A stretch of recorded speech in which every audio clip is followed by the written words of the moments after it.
What's up, mga tol? Ako si Hermjan L. Ang gumawa ng kanta para sa kwento ni Ross Datuwata. Ito ang kanyang kwento. Pakinggan.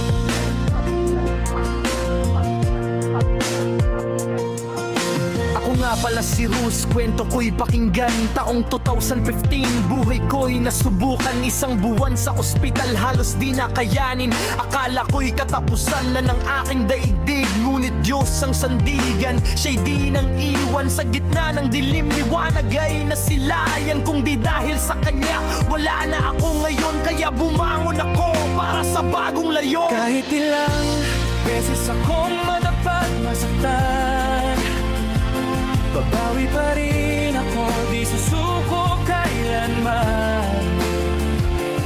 Panginoon ang gabay sa bawat hakbang, sa Kanya ko'y aalay bawat tagumpay at laban.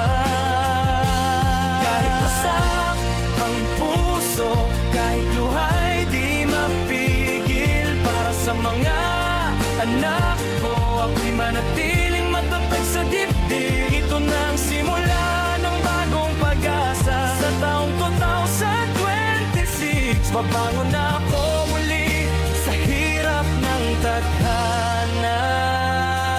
Taong 2017, ako ay lumipad, domestic helper sa Saudi. Pangarap ay hinanap, lahat ng hirap tiniis, lungkot at pagod para sa pamilya ko. Puso'y di napapagod, buwan-buwan nagpapadala kahit ako'y luhaan. 2 taon ang lumipas, akala ko'y patutunguhan. Ngunit pag-uwi ko, parang walang nangyari. Sakripisyo ko'y tila napunta sa walang silbi. Kahit ilang beses akong madapat masaktan, babawi pa rin ako, di susuko kailanman. Panginoon ang gabay sa bawat hakbang, sa Kanya ko'y aalay bawat tagumpay at laban. Kawasak ang puso, kahit luhay di mapigil, para sa mga anak ko ako'y manatiling matatag sa dibdib. Ito na ang simula ng bagong pag-asa. Sa taong 2026, mabangon na ako muli sa hirap ng tadhana.